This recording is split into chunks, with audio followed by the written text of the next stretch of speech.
ఎప్పుడు మన స్టేట్ హిస్టరీయే కాకుండా ఇప్పుడు మహారాష్ట్ర స్టేట్లో ఉన్న ఒక హర్రర్ హిస్టరీ గురించి తెలుసుకుందాము. ఇదైతే శనివారవాడ ఫోర్ట్. ఇది మహారాష్ట్ర స్టేట్లో ఉన్న పూణేలో ఉంది. ఈ ఫోర్ట్ని మరాఠా కింగ్డమ్ పరిపాలించే బాజీరావు కట్టాడు. అతని మరణం అనంతరం ఆయన కొడుకైన బాలాజీ బాజీరావు పరిపాలించేవాడు. అతనికి 4 కొడుకులు. బ్రిటిష్ వాళ్ళతో పోరాడి అతని 3 కొడుకులు చనిపోయారు. చివరిగా మిగిలిన నారాయణరావుకి రాజ్యాన్ని అప్పగించాలనుకున్నారు.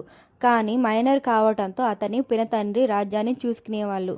ఒక పౌర్ణమి రోజు రాత్రి నారాయణరావు పినతండ్రి అతన్ని దారుణంగా ముక్కలు చేసైతే చంపేశారంట. నారాయణరావుని చంపుతున్న టైంలో కాకా మాలా వాచ్వా అంటే అంకుల్ హెల్ప్ మీ అనేసి అయితే అరిచేవాడంట. ఇప్పటికీ ప్రతి పౌర్ణమి రాత్రి కాకా మాలా వాచ్వా అనే శబ్దము రూపం అయితే కనిపిస్తుంది. అందుకే ఆ రోజు మాత్రం ఎవరిని అలో చేయరు. అంతే.